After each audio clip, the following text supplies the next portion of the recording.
This is rugged, rugged, rugged. This Groot Winterhoek Wilderness area, this is really a special place.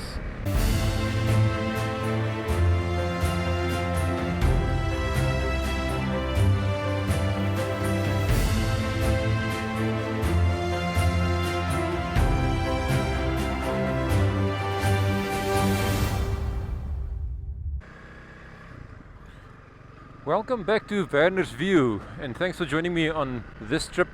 I'm currently finding myself in the town of Citrusdal. So if you've not seen how I ended up in Citrusdal, please make sure to have a bit of a look at the previous video when I took the trip from Klein Willem to Citrusdal by not taking the main roads, taking the back roads. I'm just leaving Citrusdal now after taking a bit of a break. The plan for today is to take the roads from Citrusdal to Porterville. Now Porterville is a town there at the foot of the Olifants River Mountains, but I'm not going to take again the main roads. As you would have seen from this series of trips that I've posted, I've not missed to drive some passes, and you will again see some mountain passes today on this trip. Oh wait, let me just see what's going on here.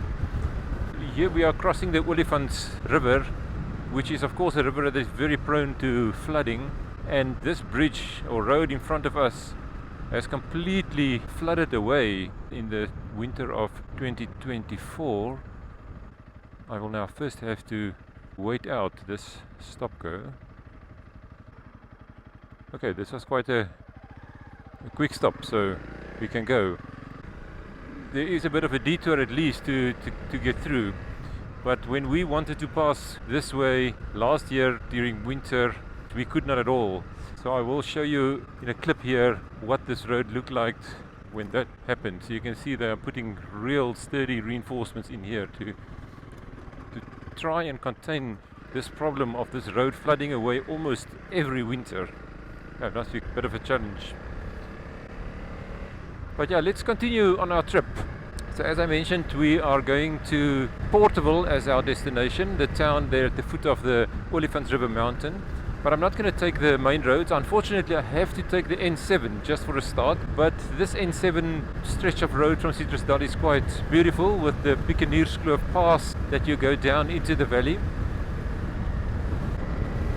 Okay, first I need to get onto the N7.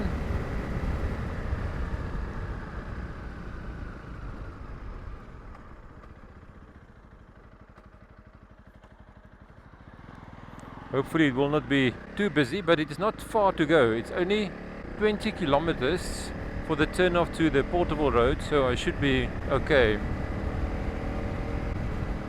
Here at the start of the Piekenierskloof Pass. There's not going to be a lot of climbing because we are already quite high up. The descent on the other side is going to be much further down than we are now, so it should be quite an easy ride down. Oh, look at the Olifants River Valley here. Beautiful citrus valley area. A major producer of oranges and other citrus fruit. I might be a bit stuck for a moment behind this truck, so let's see whether I can. Now there is some passing space there, so it will not be for too long. Yeah, but it gives us an opportunity to just have a look at this stretch of the Piekenierskloof Pass at a bit more relaxed speed. Okay, here is some space for us. Let's pass.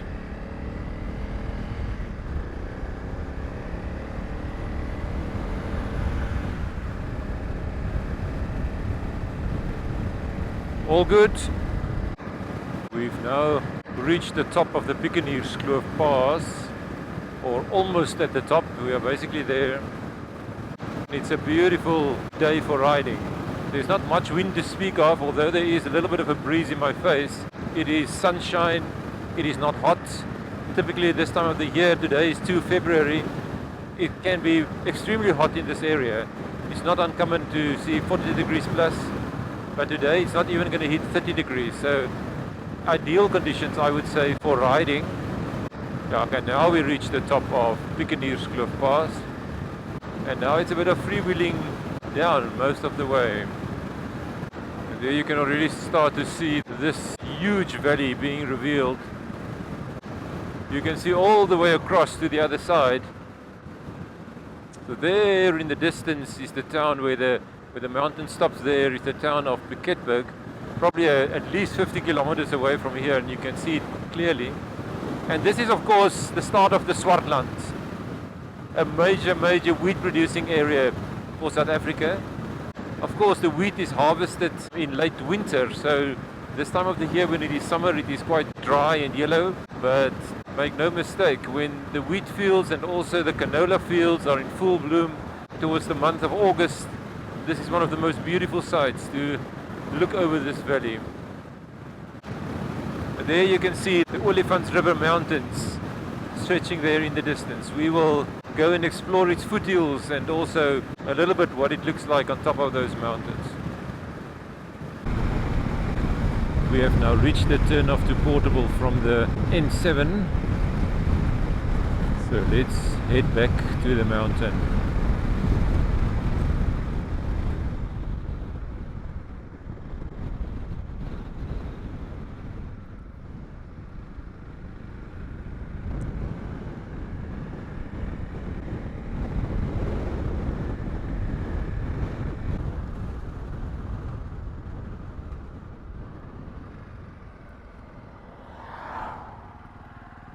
Okay, good.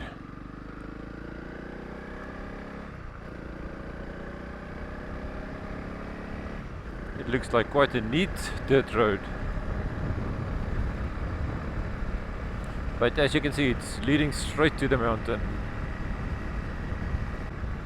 Yeah, this valley is beautiful even in the midst of summer when there's nothing on the fields. I've slowed down a bit now because this road is deceiving. It's got quite a lot of loose sandy stuff on it, so it's difficult to see when it's going to be a bit loose or even going into a bit thicker sandy stuff. Also quite a bit of washboard, making it a bit bumpy in this section. We are now already much closer to the mountain. So this stretch of the road actually leads directly to the mountain, and then in about a kilometer or so from now we will make a sharp turn to the right to then carry on along the foothills of this Olifants River Mountains. Okay, so this is actually the sharp turn in the road. Yeah, you can see what these guys are doing. This is a very popular spot for hang gliding. I think the thermals and so on going up this side of the mountain is just perfect for hang gliding, and that is what these people are doing. They are folding up their hang gliders.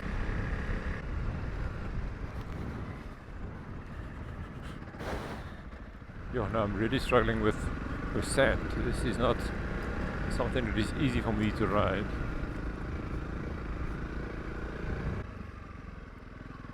Maybe these cows are not so used to a motorcycle. Okay, so I have to check the cows as well as the sand in the road.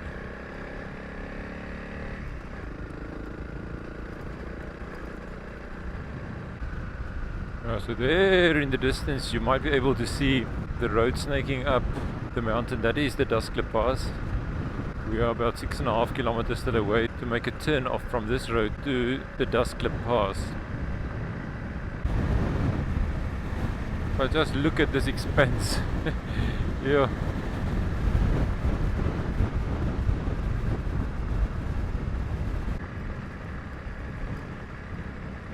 Yeah, this is quite a long stretch of eucalyptus trees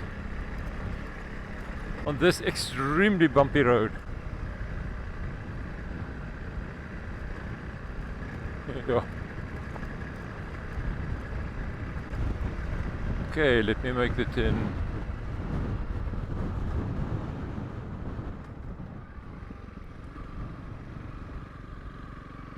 Okay, and this is an immediate steep climb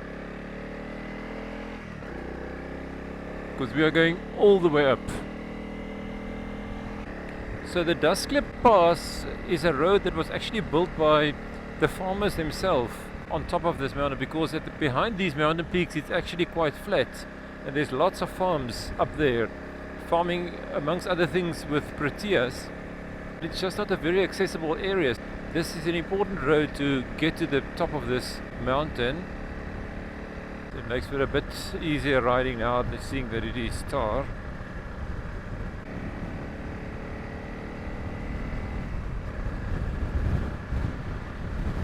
But immediately there's a bit of elevation.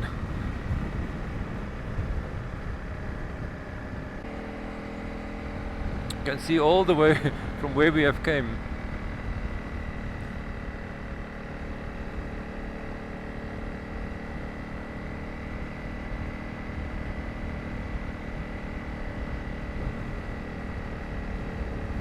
This is the first of two very sharp hairpin bends.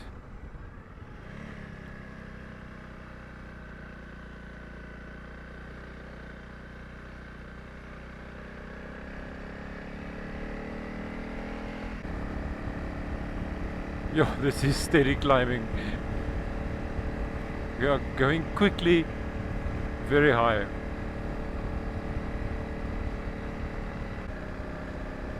As far as I know, there is not another road down from the top of this mountain. So this is the way you get up and the way you get down. So I will be coming down a bit later.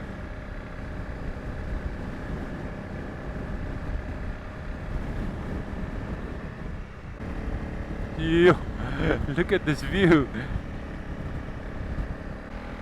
Okay, I'm just going to make a stop here at this hairpin bend.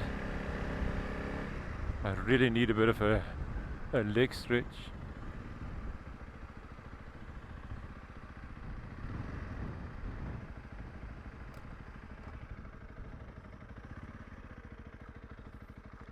Yeah, but look at this view.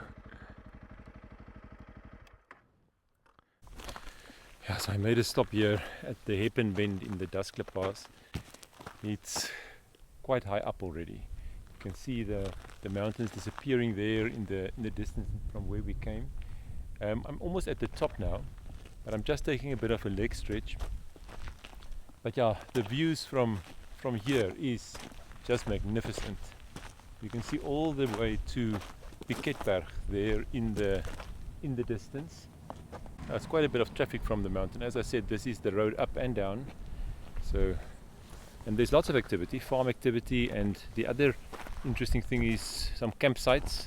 The most famous campsite is probably Beaver Lake campsite. So lots of tourists coming up this pass to enjoy those camping facilities.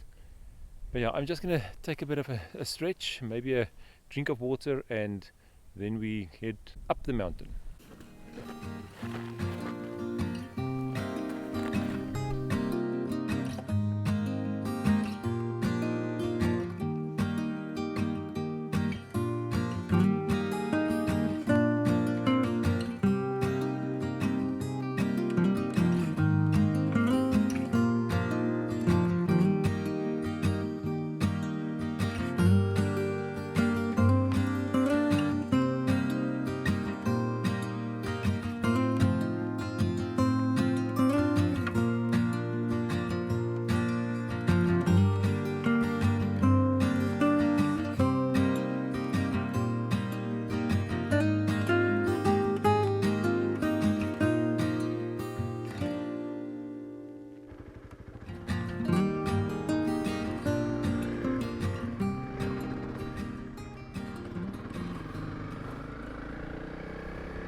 But yeah, it's not too far to go anymore. You can actually see how the road snakes up here. You are doubling up on yourself quite a few times.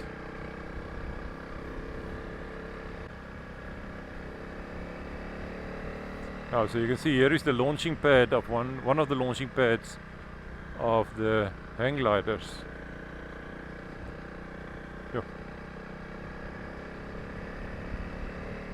Yeah, we've reached the top. So let's just continue our ride a little bit more.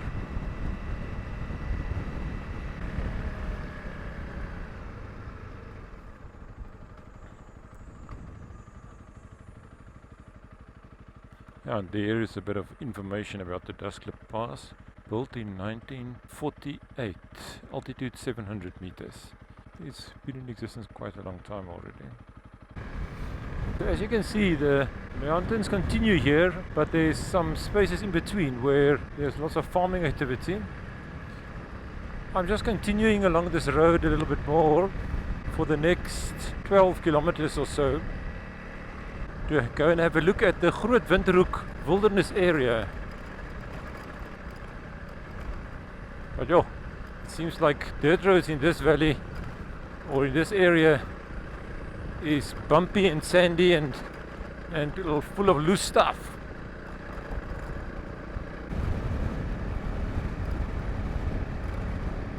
Yeah, it is noticeably cooler at this elevation, so we climbed at least 600 or 700 meters, and I think further on it actually gets to about 1,000 meters, which makes a bit of a difference in the temperature.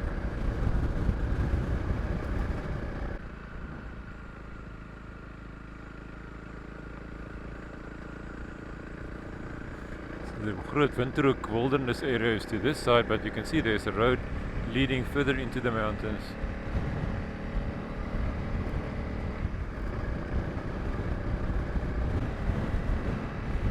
To me, this indeed feels like wilderness.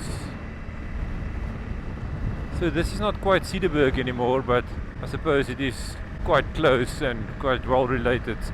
And certainly the kind of rock formations that you see here is very similar to what you will see in Citrusdal. Yeah.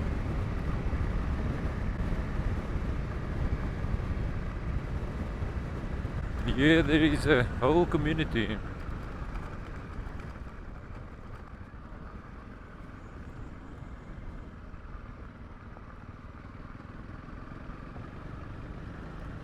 Ja, Berghof Primary School. Indeed, there is a school.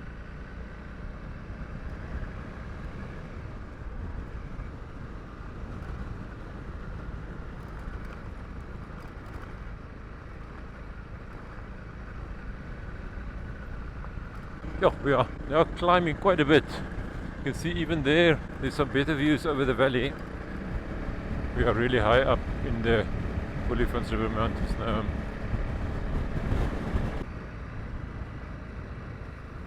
Okay, so this is the entrance to the Groot Winterhoek Wilderness area.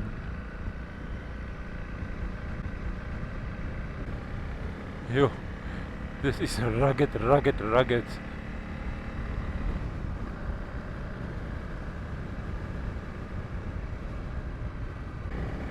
Yo, now this Groot Winterhoek Wilderness area, this is really a special place. It is worth a visit. Even if it's just to ride through like I'm doing now. Yeah, beautiful plants as well. And this part in the wilderness area is actually a tar road with proper little drifts here, so it makes for quite easy riding.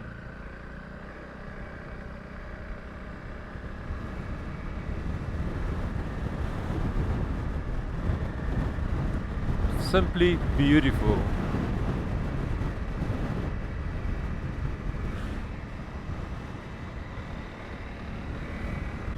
So as far as I know, you get to a parking area in front, and then there's quite a number of trails that you can hike and walk. I've never done that. I've been here before, but only up until this parking area. But the thing that remains with you is this feeling of desolation, wilderness, but amazingly beautiful natural scenery.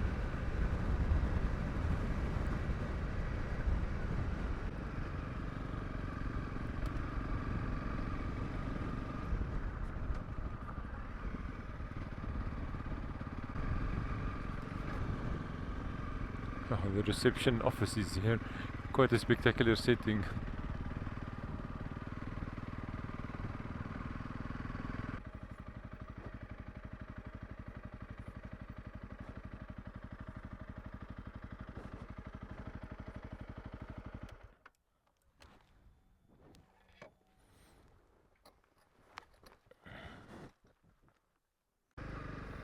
Yeah, so this was just a quick pop in and pop out here at the Groot Winterhoek Wilderness area.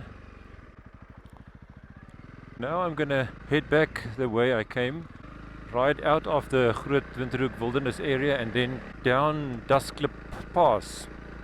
Bit of backtracking that now needs to take place, but I hope you agree it's well worth it to just explore some of these wonderful areas on top of the mountain here. Yeah, so I safely made it back down the Dasklip Pass. What a fantastic ride. Simply enjoying the views, and yeah, it's a very decent tar road, so wonderful motorcycling on this road. Now the last little stretch for this trip is to find my way to the town of Porterville.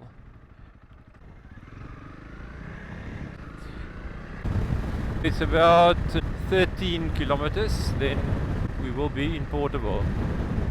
This part of the dirt road is already looking very good.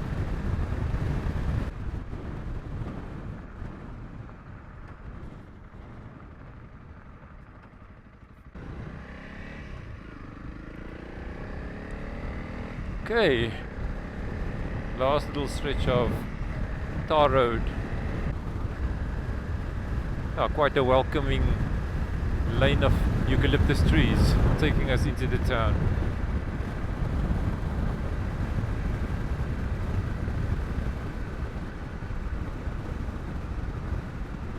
Let's just take a little bit of a ride through the town.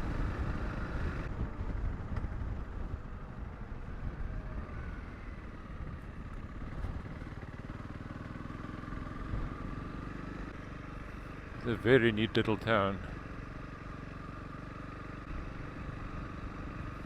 Quite a lot of trees in these streets.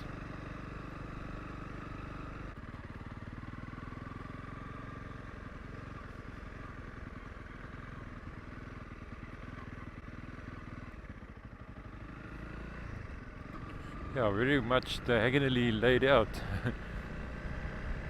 Let's go and have a look at what the church in Porterville looks like. There the steeple is peeking out. This is a beautiful church. Yeah, the beautiful Dutch Reformed church in Porterville. Stunning. Sure. Yeah, I'm just taking a bit of a rest now here in Porterville.